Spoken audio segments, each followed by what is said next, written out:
From Calexico to Nunavut. None of it. From the Aleutian Islands to Newfoundland. Through North Carolina. This is the Dynasty Pulse on the Fantasy Football Plus Network. Producer! Where we go? Producer. Yeah, there it is.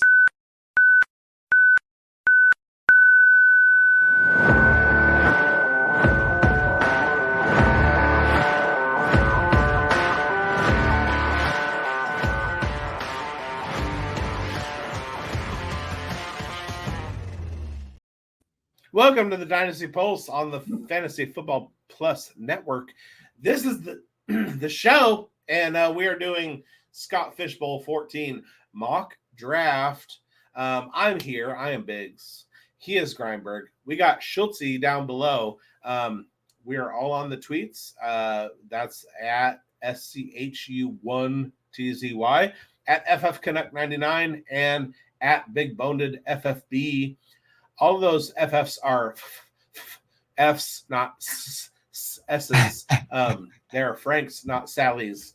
And we're here for you. We're talking about the Scott Fishbowl. Now, Scott Fishbowl is this huge charity tournament. 3,600 teams this year. I think there were 3,300 last year. And it is essentially the elite fantasy players and a bunch of people trying to work their way into the elite of fantasy football. Now, that doesn't mean that the people that win are the best fantasy football players. And that doesn't mean that everybody who's in the tournament is an elite fantasy football player. It just means there are 3,600 and you have to get an invite. There are some people who get invites like me last season by doing the contests that they have. There are some people who are legacy invites. They get invites year over year. I saw a guy on Twitter earlier who posted a screenshot of his Scott Fishbowl webpage that said that he has been applied for 4 years and he still hasn't gotten an invite.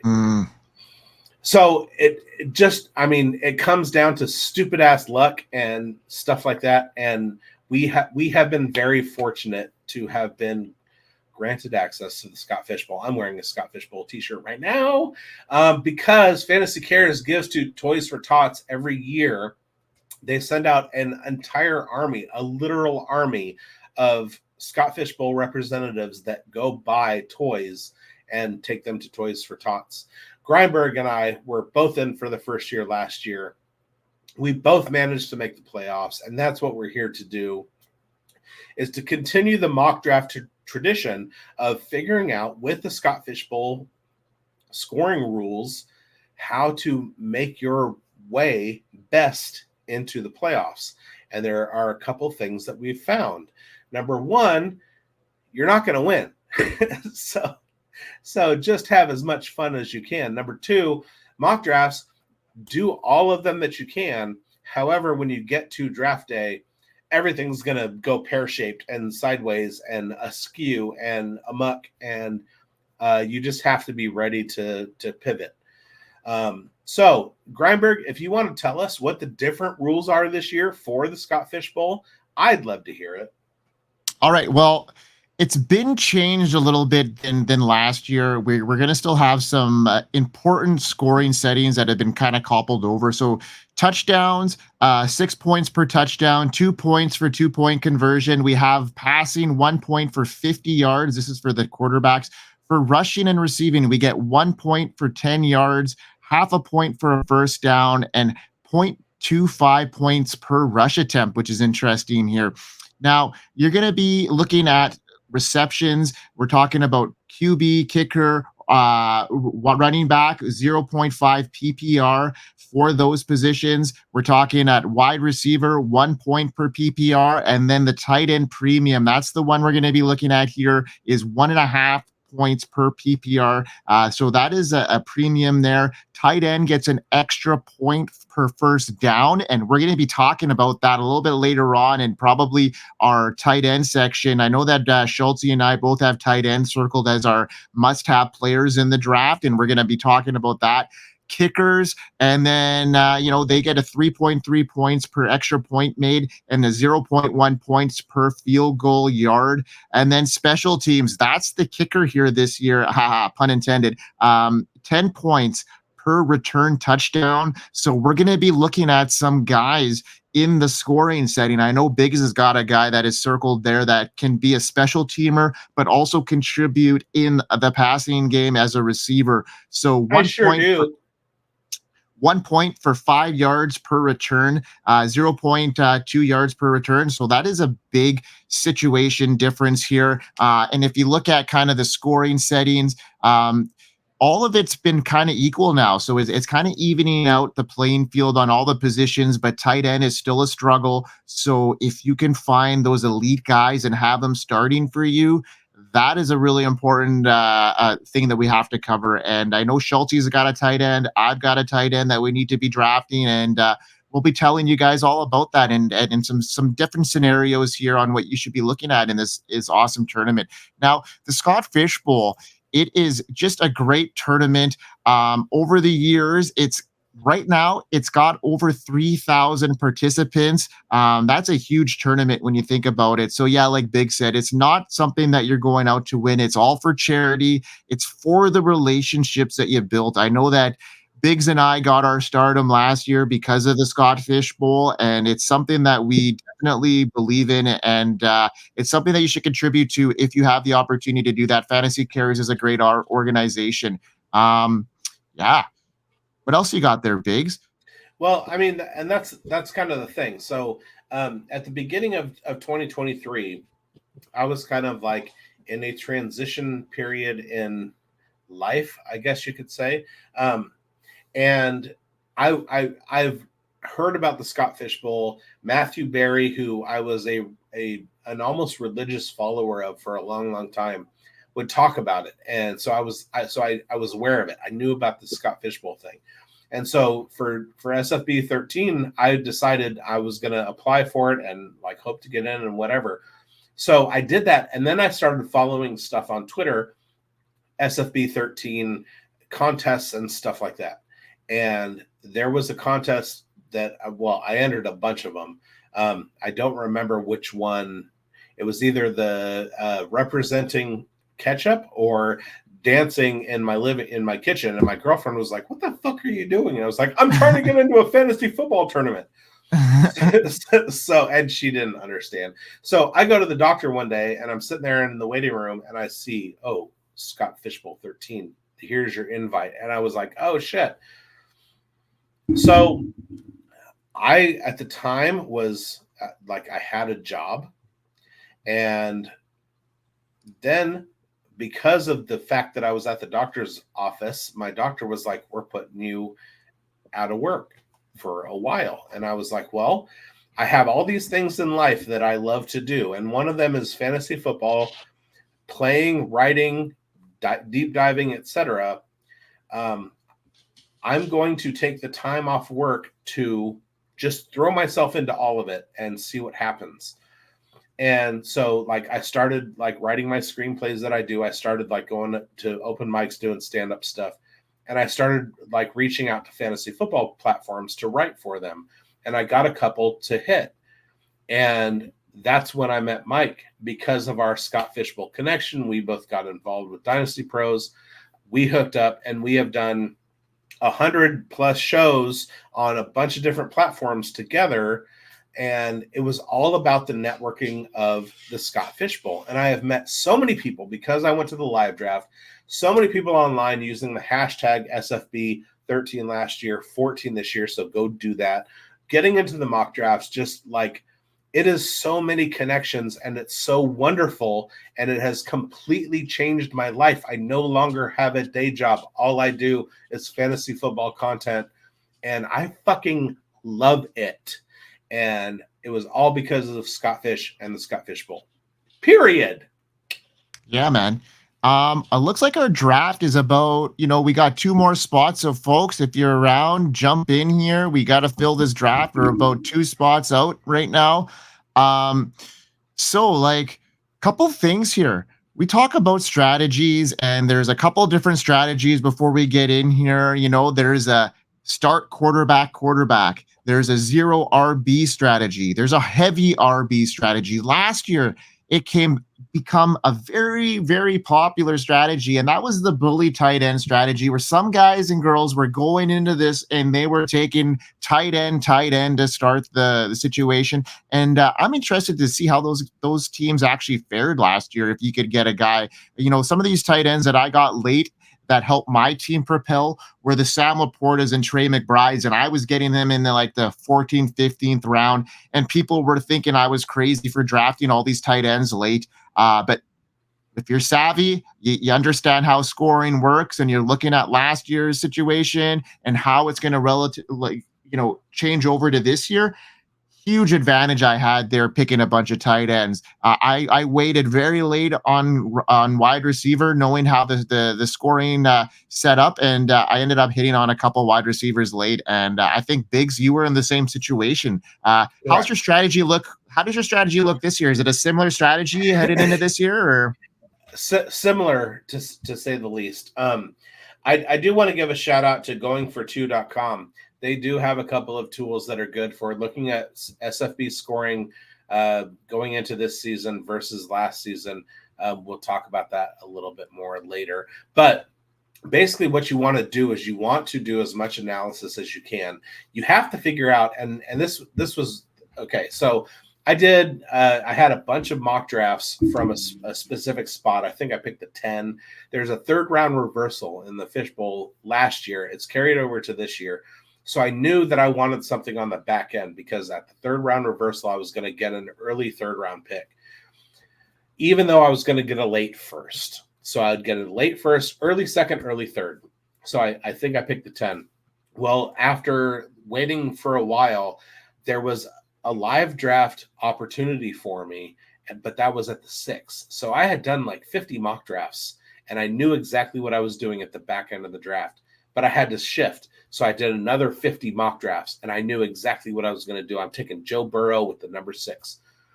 And I'm driving down to San Francisco, and I'm listening to the Podathon, and somebody made a statement that was basically you have to kind of figure out going into the draft what your intent is. Do you want to have fun? Do you want to just be a part of it? Do you want to make the playoffs? What is your goal? And my goal was to make the playoffs. I wanted to establish myself in the community as somebody that was a knower of ball.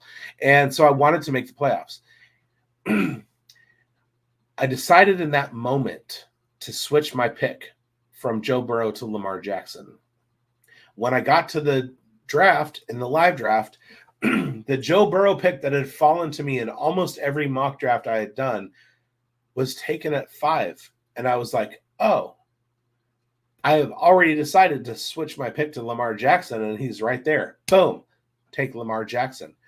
If Lamar Jackson is I'm at the 7 this year. If Lamar Jackson is there at the 7, I'm smashing the shit out of him. He was the MVP last year. He's gotten more light this year. He is faster this year, etc. Derrick Henry's there. He's going to put some fear into the defense. I think Lamar Jackson may have a better year this year than he did last year, and he was the MVP last year. Yeah. So one quote that I heard was, "You're not going to win, so just have fun." And that's basically the point of the Scott Fish Bowl.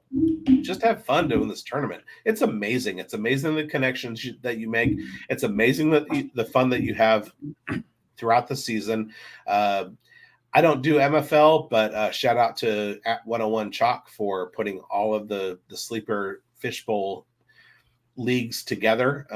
He does a lot of hard work with that, but it's just such a great tournament. And I mean, I don't do a lot of charity, but I have no problem buying t-shirts, buying hats, giving Fantasy Cares my money, give it to the Toys for Tots charity. That's what I love. And yeah, that's it. Shout out to goingfor2.com. Go over to there, and they have a lot of good analytical tools for the fishbowl.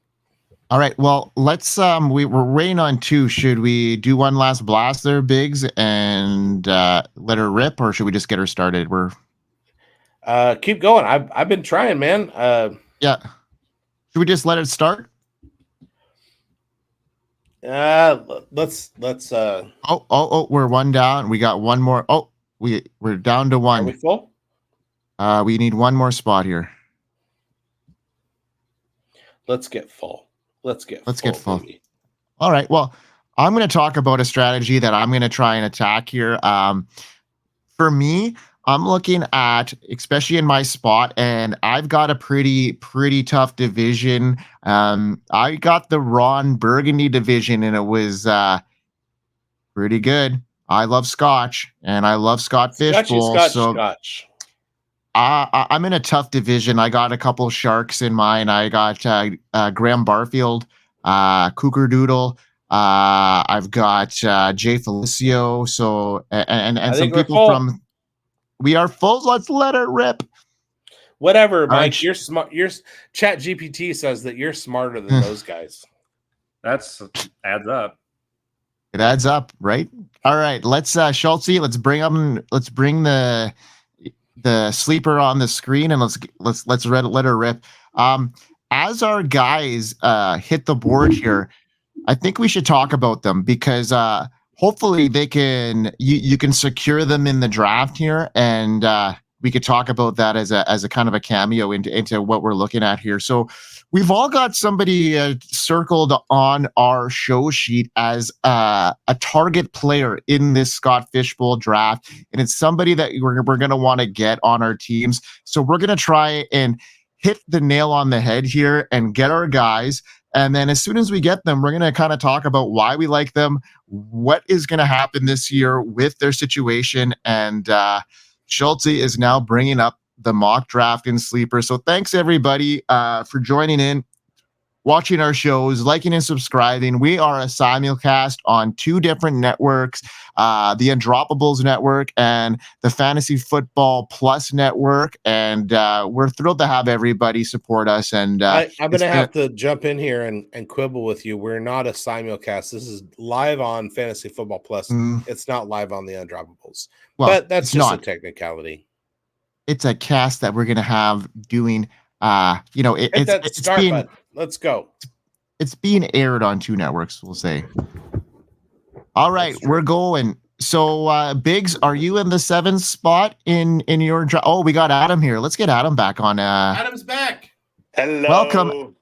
We got a special guest, Adam. Adam, why don't you tell our viewers and everybody where you're from, what you do, and what your impact is with the Scott Fishbowl? So, Connecticut based. This is my second year at Scott Fishbowl. So again, I'm very excited. And again, the Scott Fishbowl invite, for me came to a very important time. And, this year's been a shit year to begin with, but it came to me just kind of right when I needed that, uplifting time. So definitely excited to be a part of producer. This. And look down. Definitely, definitely big into charity. Again, an old Toys R Us alum, so I know that Toys for Tots very well, and glad to be part of this as well. We're glad to have you, Adam, and your story has resonated throughout the community. We went through an entire month of mental health month in May, so everybody go check out all of the videos and stuff. Like, get into that, and it's great to have you in the Fishbowl. We do have a very special guest in the house, and he is the creator of Devi Leagues. He is the creator of what we're doing here, the Scott Fishbowl. We got Scott Fish in the building, and we are more than honored for it. How you doing, Scott? What's going on, guys? Yeah, it's decided to jump on in, see what's going on in this mock. It feels like there's a mock show every night. I like to pop in when I can.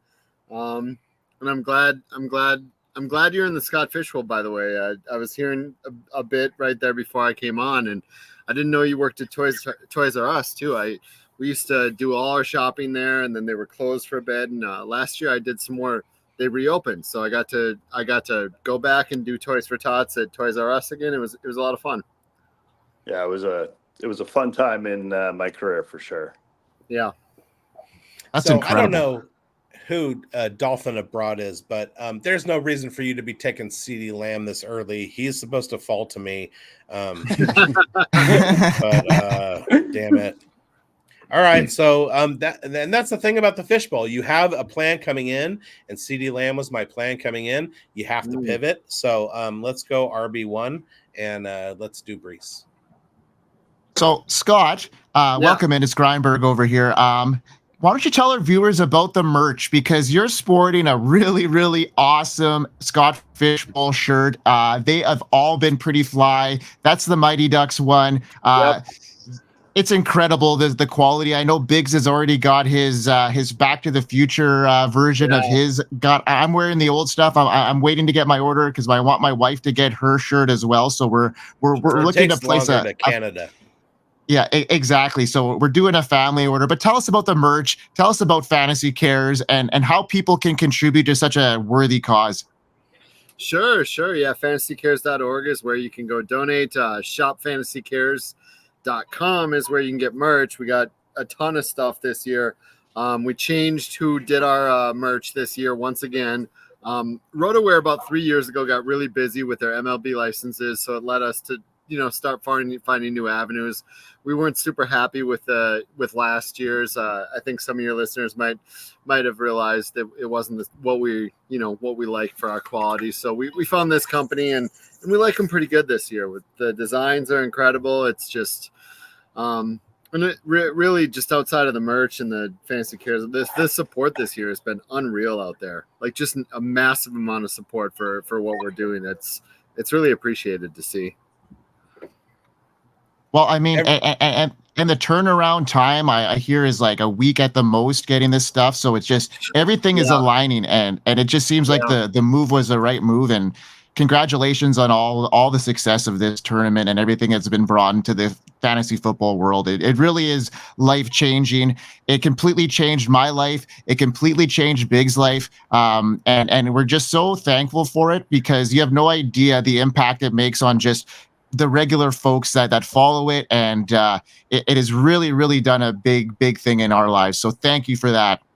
Oh, you're welcome. I don't like to take much credit for that. I'll say you're welcome on behalf of the fantasy community, because really this thing doesn't happen without the fantasy community, and all the good things that happen from it are the fantasy community and industry supporting each other, connecting with each other, giving each other like writing jobs or ranking jobs or podcast jobs on their sites, on their channels, maybe just friendships being made. I'm not doing any of that. I'm organizing one event that kind of helps with that, but it doesn't work without those people reaching out and doing those things. So it's really all about, the people who play that really deserve the credit and the thanks. And I was going to jump in and say he knows exactly what happens, because he hears the stories all year long, the stories of me changing my life, the story of me hooking up with Grindberg and creating a partnership that we've been running with for a long time on a bunch of different platforms. And Scott is wonderful for that, but he knows what's happening. Yeah, there's some really awesome stories like both of yours every year, and bunches of them, and it's Adams. Yeah, it's wonderful to hear that, no question. It brings a smile to my face every time I hear one. So let's talk really quick about this the wrinkle that we have this year, and that is in the return yards. So last year we played with a little tight end premium. If I'm not mistaken, tight ends are a little bit boosted this year over last year. Mm-hmm. But the return yards are the big thing. What inspired you to boost the tight ends a little bit, nerf quarterback yards a little bit, but focus on return yards? Because there are some non-fishbowl leagues that I'm in that are emphasizing return yards, because it's a not oft utilized part of fantasy scoring. So what was the inspiration for that? Yeah, I'll go to each one of those. The quarterback nerfing the passing yards thing. I honestly would have rather nerfed the rushing yards because the footballers have been telling me to do that for years, and I just sleeper can't handle that. So I was like, all right, maybe I'll nerf the quarterback passing yards as a way to bring the quarterbacks down to the same kind of level as the other players. So maybe a bad quarterback you consider whether or not to actually start them in the superflex. The tight end thing came a little bit more along the lines of I wanted to do points per target. That ended up not being an option. I thought that would up both wide receivers and tight ends. Instead, I went to a pure TTR, which upped wide receivers too much. So I wanted to counter by bringing tight ends up a little bit more. And then the kick return stuff, honestly, my son, my 11-year-old, he's been playing fantasy a few years now. He's like, go big or go home. Like if it's going to be if it's going to be a thing people are watching and talking about in the, he didn't say all this, but he said the go big or go home thing. But if it's going to be a thing that people are talking about, it's emphasized and we're all watching to see what happens with it, might as well make it a thing that we're all talking about and waiting to see what exactly happens with it in this scoring. So I went really hard at it. I've had analysts think, man, some of these guys could fight off for like top 10 style years in this scoring because kickoffs have been, pushed down in previous years. And back in 2010, 2011, if you take those kind of numbers, throw them in these points, we're talking potential top 10, top 15 type players out of kick returners. So I didn't realize it'd be that crazy, honestly, but I'm interested in it. I don't think it affects the drafts, though. I think where that comes into play is week 1, week 2 waivers. It's that you start realizing who's doing those returns. Except for spoiler alert, we will be talking after the draft is done. We have some spotlight players. Yeah. And I have one that I had in the fishbowl last year. I drafted him in round 16, I think. Sure. And he is definitely going higher than that. And we know that if his points carry over, he's gonna be a wide receiver too.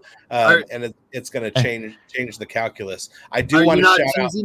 Are you not teasing them ahead of time? You're letting the mock go? Because like we could talk about some of those. I know some of the ones you're talking about just because I'm teasing the one right now. Okay. But but I do want to shout out Ian and give you a chance to talk about your fishbowl adjacent kids only league. How do people join that?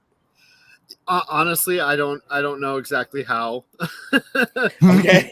Every year not every year, the 1 year last year, just kind of once SFB started slowing down, I finally had time to focus on it. And I knew certain friends in the industry had talked to me at various events over the previous year or so, loving hearing the stories about Ian and his fantasy. Sorry, I have bugs around me because I'm on my deck. So every once in a while, you'll see me hornets, wasps. Let's try to wave these things around.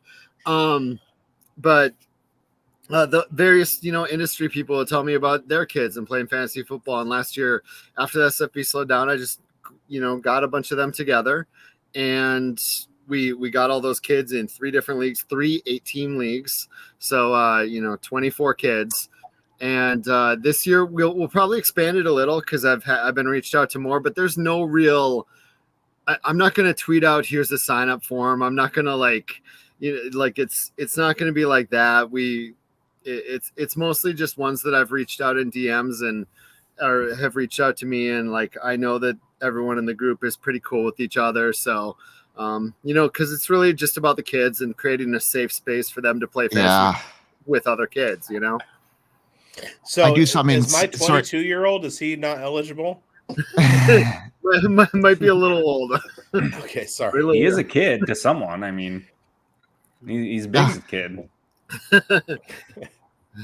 That's awesome. Well, as far as let's get back to this kickoff rule too, because that has changed this year too. So there's no data on that as well. So we could actually see this scoring really explode with these special team players, and they could be very, very flex worthy every week. And like you mentioned, this rush to the waiver wire on week 1 or 2 could be something that a strategy that people are going to have to look out for maybe in the latter half of their draft year is just pick up these these kick returners, and especially guys that might have that upside of actually starting at a wide receiver or running back position. Like those are guys that are going to be, could be a top 10 producer, and you may not even know their name because they could bust off a couple touchdowns in this new format because of all these yards that are going to be gained now, because they're not going to be fluffing these kicks off anymore and downing them. They're going to be returning them, and every yard is going to matter. So I love this format. It's going to be clever. It's going to be a lot more savvy based when we're actually in season and managing our teams, which I think is ingenious. So good on you guys for adapting to that rule change. I think it's going to make a huge difference on people actually managing these leagues as well in season.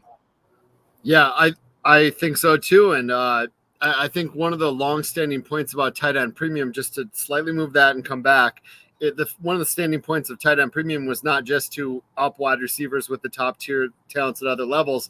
It was to create more flex-worthy backups, more like the lower end tight ends to their 4 for 40 days could actually be started some weeks. This is not dissimilar in that they're, like you said, there are going to be returners who you'd never start in a normal league, who now you have options. You have extra options to start. So, yeah, it will be interesting. It was kind of similar. It was kind of similar. Premium. It's tight end premium because you're catering to Andrew Cooper, and that's it. That's it. In fact, the first time I met Andrew Cooper in person, I told him, I got to tell you, man, I got a secret. I figured out next year's scoring. No tight ends, none. I actually am commissioner of leagues that have 0 tight end designations, but you can put tight ends in flex because they were so frustrating. Zero's better than 2. Yeah, they were so frustrating for so long, and now we're in a new age of tight ends where they're not traditional tight ends; they're big flex wide receivers, and it's so fun. I love it. Yeah, I do too. It's enjoyable.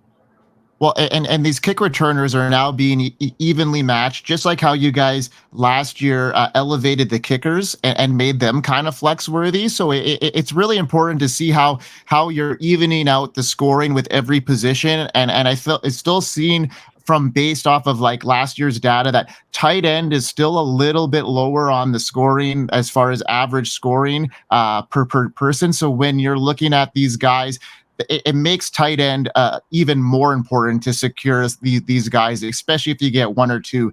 Last year, I was mentioning it on the show earlier, is like I was able to get Trey McBride and Sam Laporta really late in the draft, and it was incredible what it did for my team, especially down the stretch when Trey McBride had that late season surge.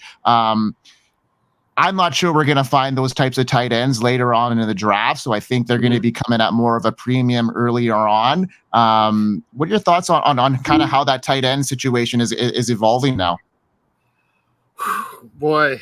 I love it because there's just so many more. I feel like we went through like at least 3, 4, 5 years where every year every analyst came into the offseason or came into the year going, oh, tight ends are finally going to be deep this year, and it never was happening, right? But it really does feel like there's this new crop the last 2 years, and not just a new crop, but teams actually utilizing them, that it just makes so many more of them. And maybe it's time I can pull the tight end premium down a little bit because of it. But yeah, it's enjoyable to see all these, finally a deep tight end class or tight end position. And I do want to play taps real quick for Schultze, who went into the second, grabbed Engram and wanted the Trevor Lawrence stack and was sniped with the pick right before him. My jaw literally dropped. I was just chilling, waiting to pick Trevor, and then I panicked. I didn't know what to do. And then we all got to see you scroll and look for who you were going to take because you got Trev sniped from you. That's fantastic. Like 100% sure that he was not going to get taken. So in my draft strategy, I'm taking Trevor Lawrence in the 4th round. And he was he was taken before, and that's at the 7, and he was taken before you. So just like every fishbowl, you don't know what's going to happen when you finally get into the draft. We're going to do the going for 2 ADP list and all that stuff from all the mocks, the fantasy and frame stuff. We're going to look at all those analytics. And then we're going to get into our live drafts and our slow drafts, and none of that is going to matter. But it was fun. It was fun along the way, at least. Yes. Right? That's awesome. That's awesome. So do we have some interesting builds here? Like what are people doing? I see a couple of heavy wide receiver builds. Last year I made the playoffs fading wide receiver. I think Nico, Mike Evans, and Treylon Burks in like the 9th, 10th, 11th round, but I hadn't taken a wide receiver before that. And I made the playoffs. I went heavy running backs, heavy quarterbacks, heavy bully tight end. What are the builds that we're seeing right now? We've got a 3 quarterback build already. Over here Already a spot. 3rd quarterback. Jeez. Wow. Yeah. At the 1 spot, we got 3 wide receivers at the 5 spot. We got Lamb, Brown, and Nakua. That could be a interesting build there, especially when you get a chain, anchoring the running back room. It'll be interesting to see what kind of quarterbacks are left for that person when you see, already 3 go to one team, and you see a run of quarterbacks. It's not looking very good at that stage. I got to say, I love that first 3 round start for the 12 spot. Laporta, Andrews, Jefferson, Herbert, and Tua. That's pretty nice. That's pretty nice. I'm loving the smattering of positions all over the board. Like a super flex where you're getting guys like Tua in the 5th. It feels like people paid attention to the nerfed quarterback passing yards. Like so many times you'll see people running into, it's super flex, I'm just going to draft him high. But these seems like people are sharp in these, at least in this mock. Yeah, and I also think the death of Justin Herbert is overblown. You still believe, even if they're going to throw 51% of the time or even 50% of the time, there's still yards, there's still touchdowns, all available. Absolutely. And Mike and I just did a show in redraft, and I faded Herbert because he's overhyped all the time, and now he's got Greg Roman and Harbaugh and everything. But what's going to be the difference? Maybe 10 attempts a game. He's still he's still going to be facing the Chiefs in a shootout twice a year. The Raiders are on the come up. The Broncos are going to be eventually there. He's going to throw the ball a lot, and he's still Justin Herbert. I don't like him at his ADP, but he's still going to be a viable quarterback. I'm going to pipe in here on something here that I see a huge slide compared to last year's Scott Fishbowl ADP, where some people were drafting this guy as high as the 101, and that's Travis Kelce, who slid all the way down to the 211 here in this scoring. And that is something to be, Shia LaBeouf, look at this, McCaffrey and Kelce start. That's pretty impressive if you think of the high end upside that could be coming there when you put in a Brock Purdy, Trevor Lawrence afterwards. I'm liking that build to go, like, to get a Travis Kelce who was literally going at the 101 in probably a good 20% of the drafts last year. I wonder what the stat is actually on that and how many were actually drafting Kelce as the 101 last year. Let me jump in real quick and say it's not really Shia LaBeouf. I know this guy. He's been the MVP of mock drafts that we've done before. But Scott is the 101 guy. Scott takes the 101 in the leagues that he gets in. Usually. Scott is a 101 tight end, Travis Kelce guy. You took the Kelce last year. Yep. What are you seeing with this, like 23 point or 23 spot drop for Kelce? Yeah, that's actually the lowest I've seen him in any mock I've jumped in on or seen so far this year. His I think his ADP is 15 overall right now, something like that. If I'm correct, I was on another show the other day where I think that's what they said it was.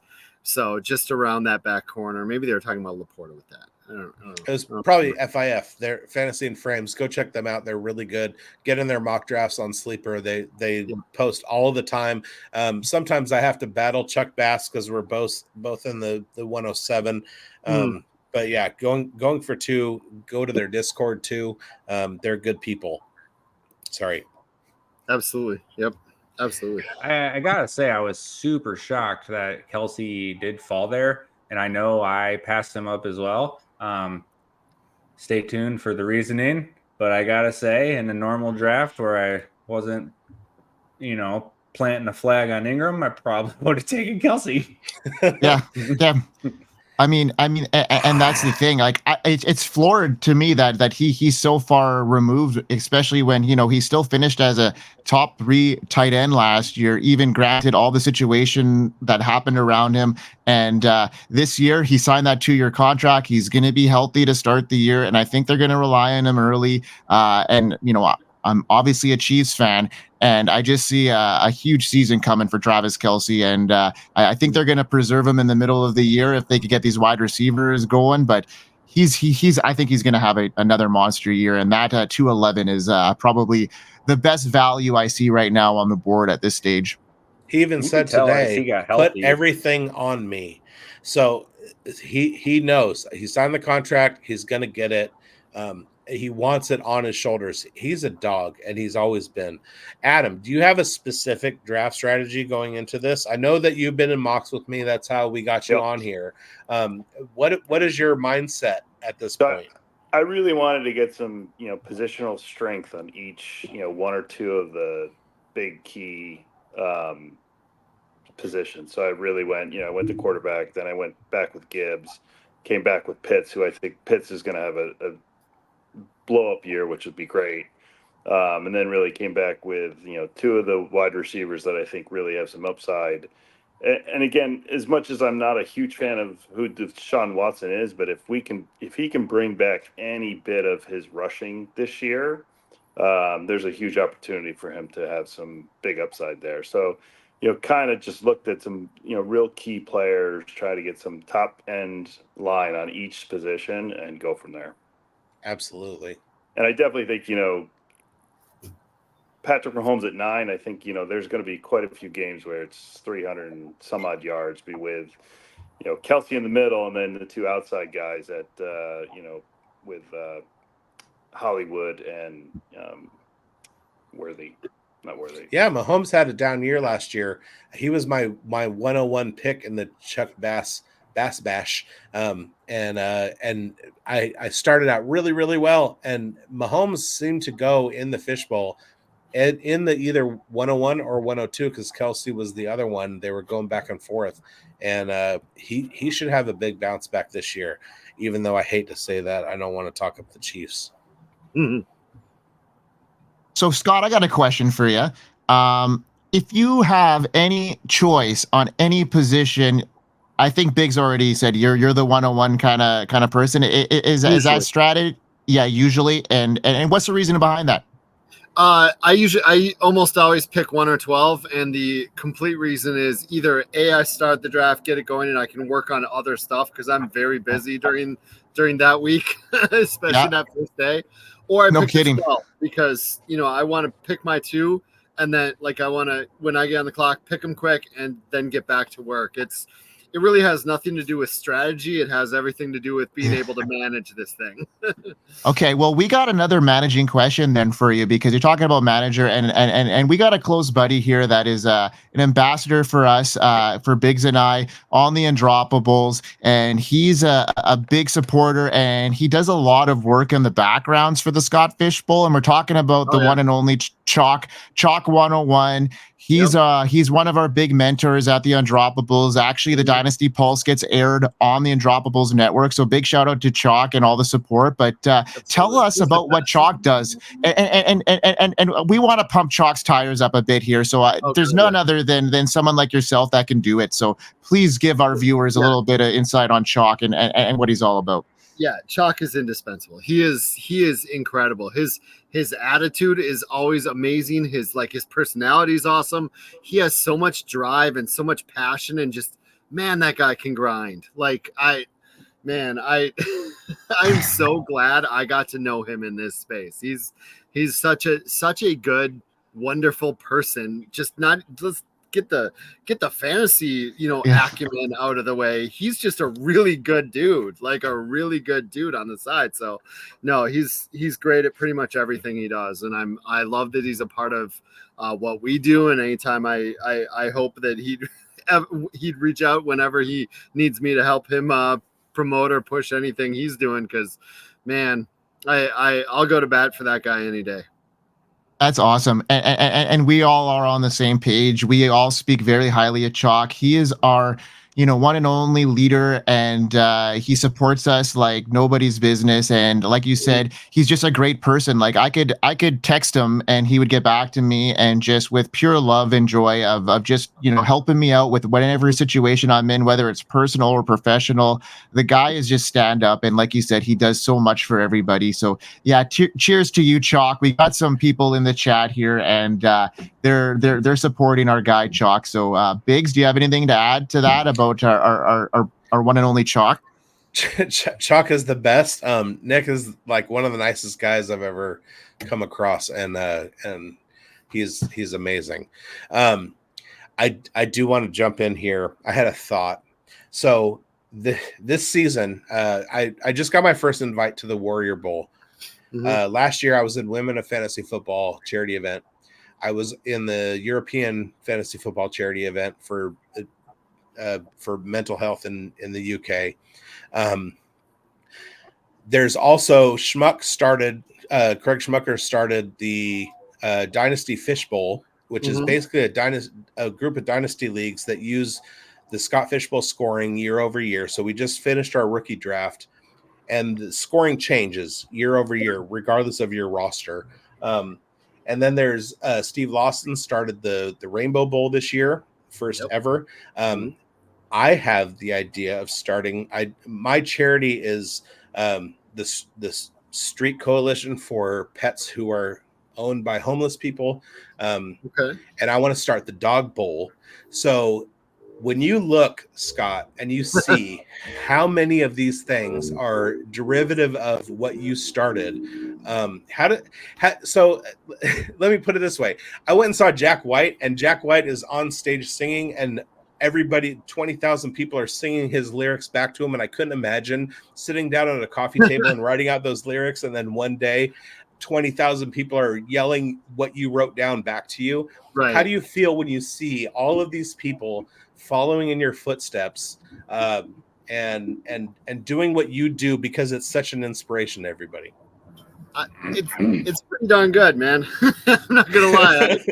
It makes me smile, and maybe not for the same reasons, but I remember a day when this didn't exist. This wasn't in the industry. I would go on, I would tag my shows. You tag your show when you're done doing a podcast or a radio show or whatever, and be like, tell us where they can find you. And every time I'd usually say something about Devi, and I would say, if you're in a fantasy league, try to convince your fantasy league to give one entry fee to charity, because there's hundreds of thousands of us playing. And if we all did that together, we could do a lot of good. And I just kept saying that for years and years and years. And obviously I brought it in with the Fish Bowl, but it wasn't always very widely accepted. And somewhere, I don't know, 6-7 years ago, something just shifted. I don't know what it was, but something just shifted where people started to rally behind it. And these other ones started to pop up and doing a lot of the design I had, for how to try to make it successful. And I'm sure you've probably noticed every time there's one of those, I am at the forefront retweeting and quote tweeting and trying to give an SFB spot for them to bring in people, I want every one of these to succeed, because it's such a good thing to not just do the good there, but also the more there are, it's going to spread. That mindset is going to spread throughout the industry and throughout fantasy players that don't know what mine is, or don't know what Steve's is, or don't know what Warrior Bowl is, or those, if it hits anyone's ears, maybe they bring it to their home league. Maybe like you start one. Like, every one of these that succeeds only helps the future of the other ones that are coming after it. So Right. I absolutely love it. And for those of you who don't know, Scott just mentioned Devi. He is the creator of Devi Fantasy Football, which, hello, college stats. Like, let's go. What an idea. But that was 30 years ago. So we won't get into that. That was a long time ago. Honestly, that's probably why I'm in the industry right now, is because when I started my own site in the mid-aughts, I believe is what you would call them now, I was the only guy doing Devi rankings, Devi articles, Devi podcasts. And I think having that unique angle, that JJ Zacharyson late round quarterback when he came up, or the Matt Harmon reception perception when he came up, I think back in that day, having a really unique angle really helped you get noticed. Now it's a lot tougher. So how does a guy from Minnesota, you got the Golden Gophers? How do you get so into college football that you start tracking? Just watching on Saturdays. That's all it is. Just and back then, like, Scout didn't even come around until like 2003, so, or something. I'm ballparking 2002, 2000, somewhere in there. So like, yeah, it was basically half-assed internet and watching on Saturdays is all it was, honestly. Now I've had like Mitch on my show, and like Mitch is an old school like pencil fantasy guy. Howard, he's been on my show too. Can we just call Scott Fish the original, the OG degenerate? Well, I think there's a lot of us. There were people before me that were absolute degenerates. My co-host on Fantasy Football Weekly, Paul Charchin, was doing the 80s. Yeah, right? okay. Yeah. Even Barry started in the late 80s. No, I mean, yeah, I did the pencil paper thing in the 90s too. But yeah, I always liked creative leagues, unique settings, all that stuff. So and that's the differentiation right there. Is that's what makes the degenerate is. Like, you have your standard scoring, but when you start to create your own leagues that have unique scoring, like Devi, you see when you see in your vision there is a market that's not addressed. That's where the degenerate comes from. That's why people get into Dynasty. That's why people do deep dives. That's Scott Fish right there. Well, I appreciate it. I do feel like that is me. I appreciate being called a degenerate on the show. No, it fits. I got a question for you. Yeah. Out of all the years you've ran the Fishbowl, what has been the most life-changing or the most remarkable year, and what scoring setting, and why was it the pinnacle of it? Was it because of how it came about, or was it the integration of the scoring, or what was the most remarkable one out of all of them for you? Yeah, that's got to be either year 5 or year 6, because one of those years was the first year like I didn't have to reach for people anymore. I used to reach out to all the analysts, like everybody. I'm like, hey, you should play in this, et cetera. And that was the year 6, I believe, was the year I finally I stopped reaching out to people. Everyone just signed up or asked me, like I was done doing that, which was a relief. I felt like I was like imposing on people or like really trying to make something happen that I wasn't sure was. And that was probably year 5. Year 6, we had gotten big enough that the year before, when I talked to Matthew at an event the year before, and I'm like, Matthew, you got to play. And Matthew Berry the next year was finally like, yeah, I'm in. Let's do this. I'm playing. And that was the same year that James Roday, who I watched every single episode of Psych, like when it was on TV. So I was a big Psych fan, and James Roday jumped in, and I'm like, this is freaking, like, it's so surreal now to even, but I think those 2 years were the biggest years for me in that, like, actually like big name people were coming to me to play in the league instead of me like begging people to play. So I think that was the major turning point, and probably the reason we're able to do so much good with it is because once you get this person, this other person is like, yeah, I'll play. I want to play. And, it just steamrolls for years and years. So I think year 5 or year 6, probably when that happened. As for the scoring, I think most people love the video game scoring year with all the points, all the bonuses, just rack it up. I think people enjoyed that one the most. I think eliminating negative scoring is the biggest thing that you've done. Also, shout out Matthew Berry, because he's the reason why most people are into it.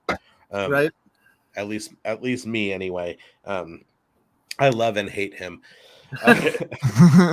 He's a good dude. He's a good dude. Yeah.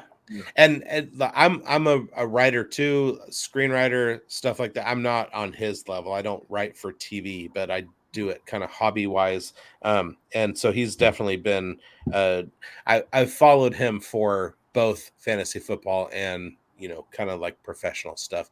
I just want to note, somebody just took the first kicker off the board in round 10. I don't think this is going to happen in the 22 round drafts, but for the pod, let's go get a kicker. Yeah, sleeper is going to drop a little bit. Sleeper is going to drop a little bit compared to MFL usually, but yeah, I saw him go in the 15th in a draft last night. 10th, go for it. I enjoy it. So let me ask you this: of all the analysis of the scoring last season, I was on Sleeper, but I saw a lot of the fantasy points articles, and I was doing like the scoring tracking and everything. And I had the idea. So in the mirror league, I drafted 6 kickers.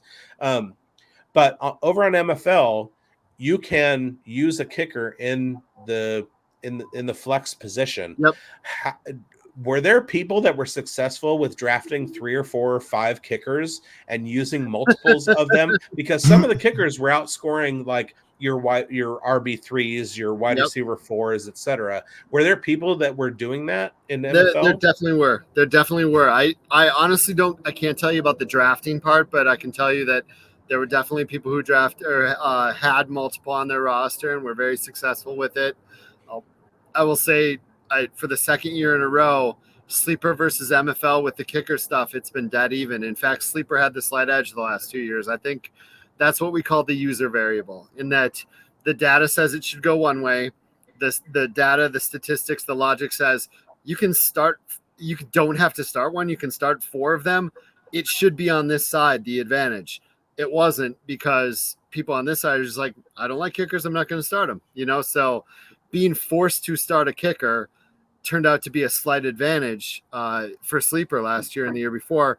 This year you can start 7 though, so I think this year might be the year it turns. But yeah, people were absolutely successful, especially for injury bug. When people got injured, they were able to slot kickers in, so that became very helpful for them, I'm sure. That sounds amazing. So you talked in Fantasy and Frames, I want to say, about you're talking with Sleeper about adjusting things like getting defensive backs added to the roster list for drafts and things like that. Do you have any updates on whether Sleeper is going to change anything? No, Sleeper's not changing anything. They're kind of done with the upgrading to the host platform. I didn't talk to him too much this year. I talked to him a little last year. I've talked to people who have talked to them. It seems like they're onto the cash games and the pick'ems and the DFS stuff. And they have the slickest UI league host out there. So, I mean, it makes sense. They built up a huge user base, and, they're focusing on the stuff that makes them more money. I'm not saying they're not going to upgrade things. I'm just saying it's not like a few years ago where I brought them some things and they added 5 features for me. That's not a thing anymore. But yeah. Is there any thought to merging everything onto one platform specifically, like making everybody go to MFL or making everybody go to Sleeper? Or I know I'm in a league with John and Bob and Russ, and I know that they love MFL. They're MFL stands, and So I capitulate and I go over there and I do Yeah. the league, but I like Sleeper more. There's no, it's just going to be spread regardless. Yeah, my preference is Sleeper too, but as a creative league runner, I've had a number of leagues on MFL over the years. I will say it's an interesting spot, and I mentioned this on a show the other day. I don't know if you saw it or anyone saw it. I don't know, but I'm sure people saw it. But we're in an interesting spot where it feels like Sleeper's kind of done upgrading the league or doing things with the league host, adding features, etc. And MFL this last year was bought by a new owner who is very progressive, had a couple of exits in the industry, has previously his last couple of years he's been working with AI. I would not be shocked if in 2 years they have a Sleeper-like slick app and the same desktop and customization that they have. I feel like that's the only way I move back to one platform. But honestly, I think I'm much more likely to add a third platform than I am to go back to one. Right. It just feels like so many people love Sleeper. People love MFL. Even if MFL got the slick app, I don't know that I'd want to force people back after I've done all this coding to make it work for everybody. I love giving people their options, like you pick your division, you pick your draft slot, you pick your host. You can draft live or online. I feel fantasy is a little more fun when you feel like you have a little control over, some of those factors. Yeah, and my home league commish chose MFL and we've migrated over to Sleeper, and that was the reason. Was he had looked at MFL and he was like, there are more options for me to create a league, and that was better. But then the GUI was better over on Sleeper, and so year 2 I was like, hey Sean, come on. let's it's easier. Let's move everything over, and we wound up doing that. So Mike LaValle, MFL needs a slick app, LOL. And it sounds like they're going to get it. There's a lot of things. Possible. I'm not going to guarantee that. I just know the new owner makes me optimistic that things will get better. Sure. And I'm going to say there are a lot of things that can't be talked about that are happening in the fantasy football industry. A lot of things that are going to drop before the 2024 season. A lot of things that are going to happen after, but there are going to be some huge ripple effect changes that I can't tell you about over the next couple of years. So you just have to subscribe and just stay tuned, because your mind's going to be blown. We got coders in the industry that are out there creating things that you haven't even thought of yet. And it's going to drop this year. So that's all I got to say. That's pretty awesome. Huge. Yeah. Scott, man, we appreciate you like crazy coming on to this show and supporting us. It's actually a dream come true. I did not know. bigz kind of surprised me when you pulled up there. I was like, oh, this is insane. Scott Fish on our show is huge. It's definitely a surprise to me. So I appreciate that a huge amount. And it's a life-changing experience being in the Fishbowl. Whether you downplay it or not, it has moved a lot of our lives, and appreciate everything you have done for the fantasy football community, because without you, I think it wouldn't be the same kind of environment. You bring a atmosphere, and you're a guy that is kind of bringing the next level of people around the industry. So we appreciate you a lot, Scott Fish, and thanks for this. I'm still in awe.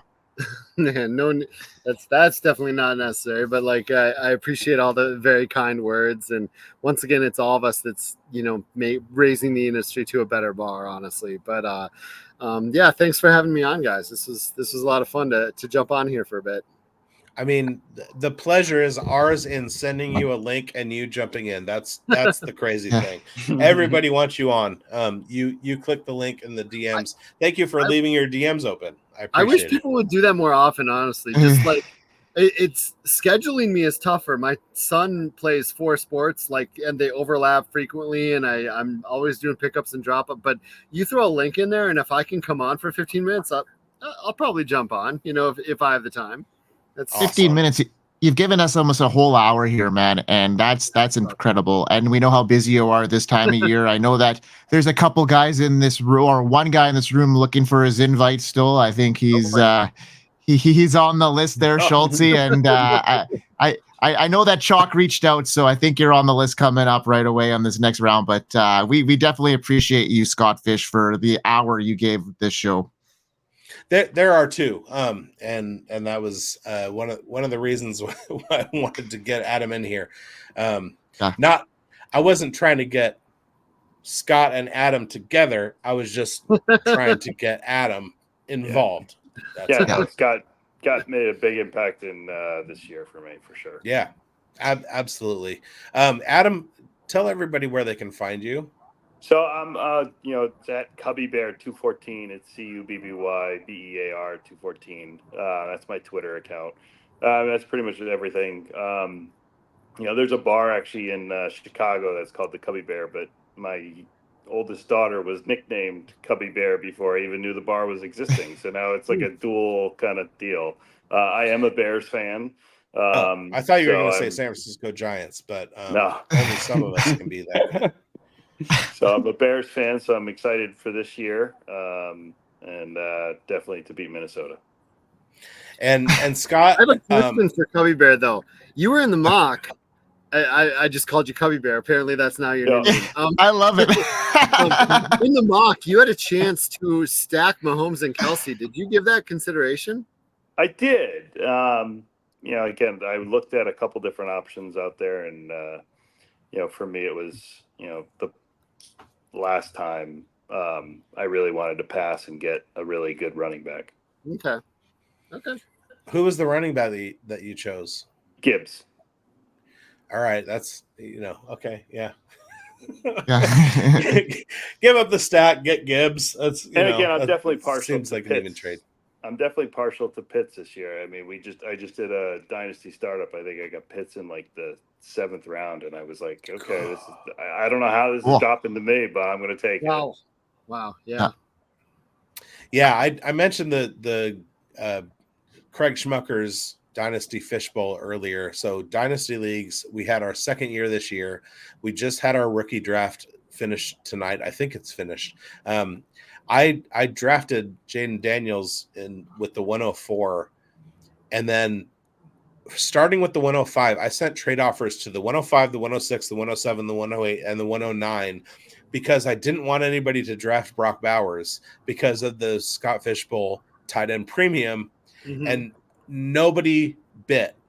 And then I drafted Brock Bowers at the 110. So I got to keep the whole package of picks that I was trying to send, and I still got my tight end anyway, and it was good. Awesome.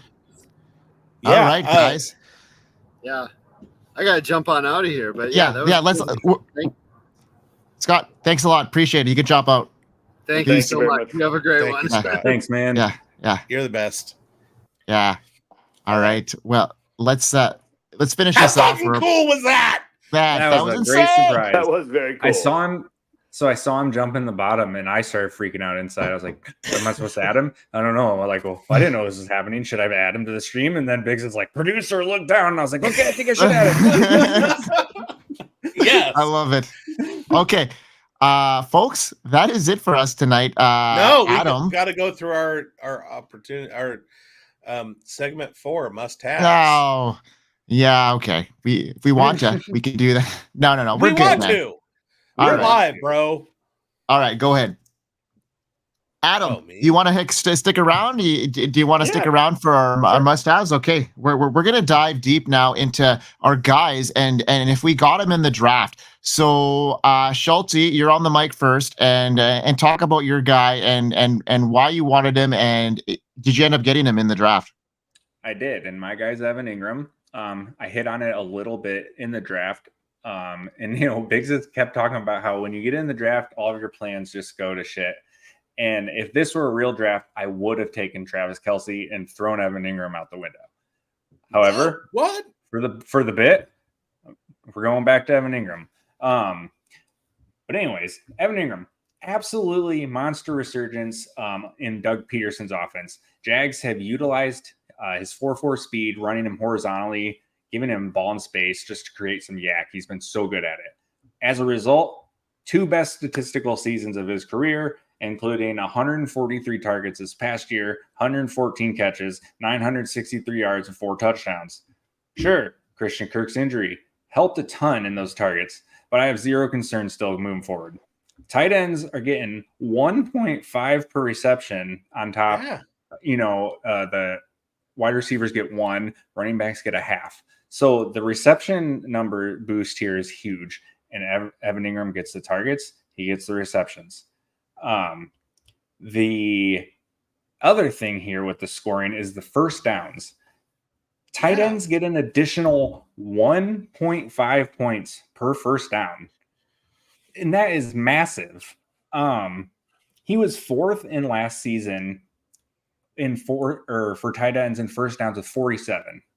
Oh no, I'm sorry. He gets 1 additional point on wide receivers for a first down, not 1.5, right? Right.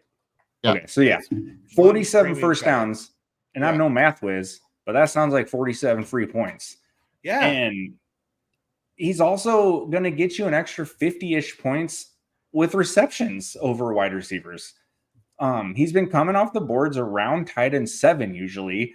This mock we just did was kind of strange in that aspect, but in redrafts, he's been tight end 7, and he's coming off a tight end 2 finish last season. Not to mention in the scoring, he would have been the tight end 1 last year and the 10th overall player on the board.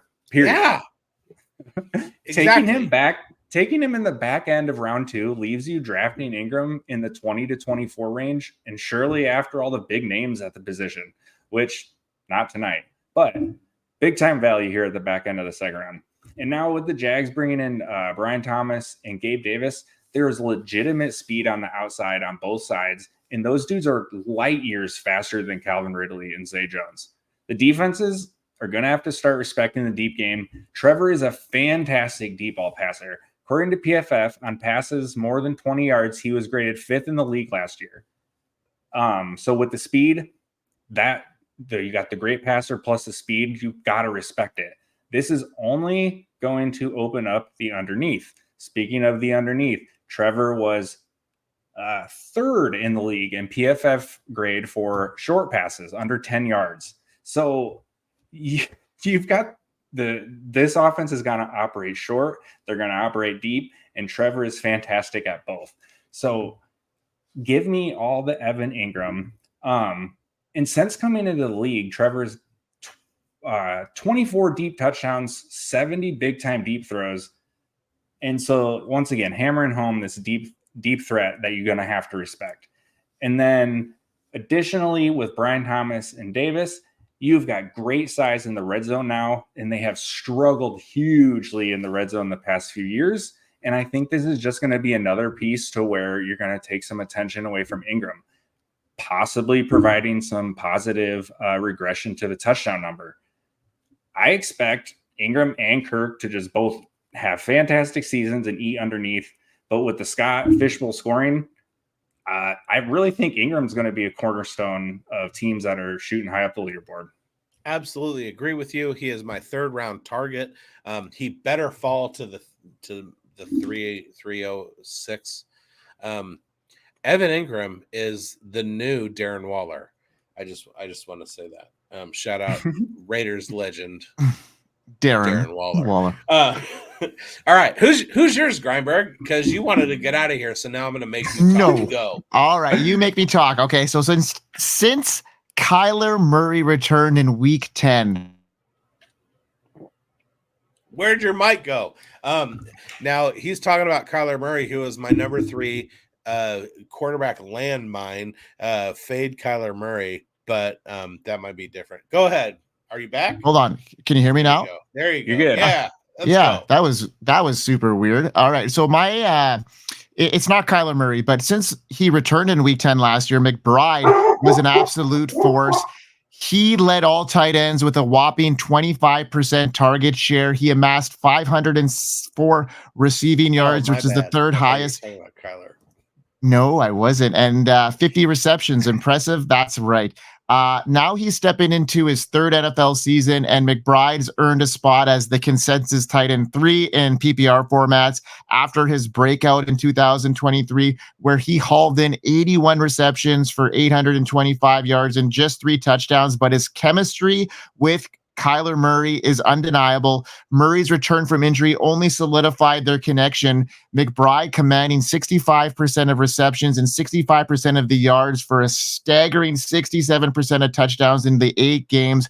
That's clutch. And when we talk about clutch stats, in those 8 games with Kyler, McBride notched 28 first downs and boasted a 30% first read percentage, ranking second in first downs per route run, only trailing Juwan Johnson. You get an extra point for a first down and 1.5 per reception, meaning McBride is going to be a fishbowl gold mine. Now, you look at Marquise Brown out of the picture and rookie Marvin Harrison in. McBride is primed to be one of Mary's top guys. My projections are looking juicy. I'm expecting him to reel in around 110 receptions. That's a high mark. I'm looking for him for about 1,200 yards and 7 touchdowns. So that's a huge, huge season. And here's the deal. McBride's track record streams top-tier talent. Right now, he's flying off the boards as a tight end 3 in the Fishbowl ADP. But listen up, folks. He has got the potential to perform like a wide receiver. That's a bit of a risk, but his chemistry with Murray is tantalizing. And believe me, since his return in Week 10, McBride just dominated. You could grab him as the tight end 1 in 2024 if he can get to that level. I'm thinking he can, and securing him as the tight end 1 in my fishbowl is greatly boosts my chances, I think, of winning my division, and that's what I did. I picked him at my, I think it was 202, and I love that pick there. I'm excited about Trey McBride this year, and I think just with the surgeons there, he can be really a force to be reckoned with. So, Mike, how do you feel about Tip Ryman? Sorry. A lot of people are really high on Tip Ryman, and I'm like, what are you talking about? He's behind Trey McBride. All right. Well, as Grindberg and Schultze know, we were tasked to come up with somebody that we were going to draft, and I was going to draft this guy. He went a little bit earlier than even I had, and I'm focused on him, and I'm spotlighting him. In SFB 13, I drafted him in the 16th round. If somebody could look real quick and see where he was drafted, he went in. I want to say around 9. Yeah, 8, he went in round 8. So we're talking. We're talking like a huge jump up. I drafted him in round 3rd, and where did my show notes go? Great. Okay, yeah. So I drafted him in the 16th round last year. He finished with 182 points. He had 4 games over 19 points. But here's the thing: he was basically Gabe Davis. So he was frustrating. I would put him in my lineup and he would score 8 points, and then I'd take him out and he'd score over 20. He had huge spikes. Those earned him a lineup spot, and then he'd do nothing until I took him out, and then he'd have a 26-point game and I put him back in. But this year's scoring changes that. Imagine if Gabe Davis was the primary kick returner for the Jacksonville Jaguars. That's what Rasheed Shaheed is. Right now, he is the primary kick returner for the New Orleans Saints. So you throw out all of that. You don't throw it out. You take all of the receiving stuff into consideration. But with returns, if he remains a returner this year, and keep in mind, that's iffy because sometimes young players come up, they return for a couple of years, and then they graduate to a wide receiver starting position. Is that going to happen to Shaheed this year, or is he going to remain the kick returner? If he remains, the rule in the 2 returners in the new rule, like you're going to see way more returns. I don't think teams are going to pull guys from that like they used to. The problem is I draft in the fishbowl on July 13th, which is 2 months before the season starts, 2 months before many training camps and 53-man and all that stuff. But if he does stay, he saw a 137-point boost with these new Scott Fishbowl scoring rules. That is the 3rd most among the return specialists that are out there. Xavier Gibson, Trey Palmer, Braxton Berrios. Rasheed Shaheed was third. His carryover scoring. That boost. I just talked about Engram, and Engram was like 100-point boost, and that's like a elite, elite player here. Like, yeah, that's nuts. But that's why I'm targeting Evan Engram in the second or third round, and Rasheed Shaheed in the now ninth. How am I going to get him? On my sheet right here, I have 1, 2, 3, 4, 5, 6, 7, 8, 9, 10, 11, 12, 13. I have him in the 13th round, which is a 3-round boost, but he's 8th round in this one. Anyway, so if you carry over the scoring from last season, he scored 319 points. That averages out to 18 points per game. Do you know who else scored 319 points last season in SFB 13? Jamar fucking Chase. Rasheed Shaheed, Jamar Chase. Rasheed Shaheed is a must-have in the Fishbowl 14. Yeah. I will say, honorable mention, I was going to do Tyrone Tracy because he's got a path to running, to like legit running back playing time. And he did some kick returns in college, and he has been taking kick return reps at minicamp. I like him as a really deep play. Yeah, I mean, yeah, if he could be a guy that could be return game and a guy that could get in the lineup. Another guy that I mentioned too, and that's a Chiefs guy. That's as Louis Rees-Zammit, who's creating some buzz in camp, and he is actually looking like he's going to be the return guy for the Chiefs, and he could make the roster as the return guy, and he has a path to be in a starting return guy, and has a path to be in a backup running back for the Chiefs behind Clyde Edwards-Helaire. Deneric Prince, we talked about in our little chat there. He had some steam. He's worked on his route running, and he looks like he's going to be able to maybe gain a role there, but he doesn't serve that special teams role like Zammit does. So we'll see what happens there. And I think they're going to look at bringing in a fullback. So, with Carson Steele taking on that role. So Louis Rees-Zammit is a guy that I'd legend Carson Steele. Yeah. Forerunner to Terrion Stewart, Bowling Green legend. So I just want to hop in and say, Schultze, I know that you're new to this partnership, and I am the one who does the wrinkles. I am the one who cheats. I am the one who, when we're only supposed to do one, I do two. That's my job, and you totally usurped me, and I applaud you for that. Is that why you jumped out of the stream for a second? No, my shit died. No, he had to scream in anger. I don't mind that you do it. I think it's awesome because I was going to say I have an honor. I was going to say I'm cheating. I have a second one. I have an honorable mention too, and that's Miami Dolphins wide receiver rookie Malik Washington, because he was a returner in college. Oh, shit, I should have brought up Dylan Lobby, too. Anyway, Malik Washington was a returner in college. Mike McDaniel loves him. And Braxton Berrios, who has been the primary kick returner for the Miami Dolphins, he would save the Dolphins money for cutting him. So if we go into training camp and Malik Washington outplays Braxton Berrios, he's gone. Malik Washington is in.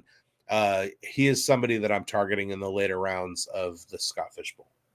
Sweet.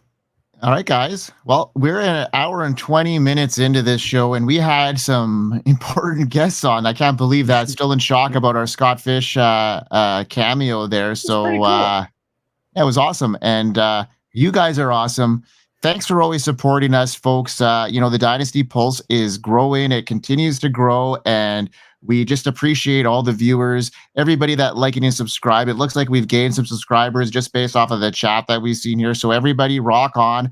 Appreciate everybody, from everybody here at the Fantasy Football Plus Network and the Undroppables Network. We appreciate everybody for tuning in. Let's do it. Bigz. Yeah. We're on Fantasy Football Plus. We're also on the Undroppables Fantasy Football Plus live, Undroppables on tape. Thanks and shout out to TCO. Shout out to 101 Chalk at 101 Chalk on Twitter. Chalk is the dude. And shout out to at Scott Fish coming on the show.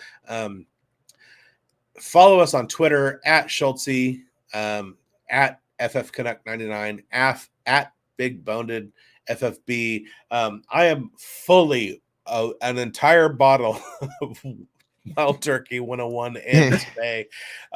We're working on some hot toddies, and I'm still under control, which is scary to me, but I love evaporation. Shout out to Bradley Stalder. We hope you win, and hey, go over to Player Profiler News on YouTube and Twitter, because we got some stuff coming up. bigz has his own Dynasty stock exchange. Grindberg has his own show starting up in the next couple weeks. So go over there, check those out. Tell them about your show. It's called Player Profiler News Prime Time. So Prime time on the Sanders. You betcha. And things are looking up for us. We are busy men, you and I, bigz, and Schultze. You've been a great addition to our team. It's all about the news desk, bitch. Yeah, let's go. All right, Schultze. Yeah. Let's go. Schultze's going to be my second guest. We hope. I said Grindberg would be my first and most often guest, but Schultze will be my second guest. And that's what's up. We hope you win, you guys. We'll see you next week. We hope you win. Peace out. Outro.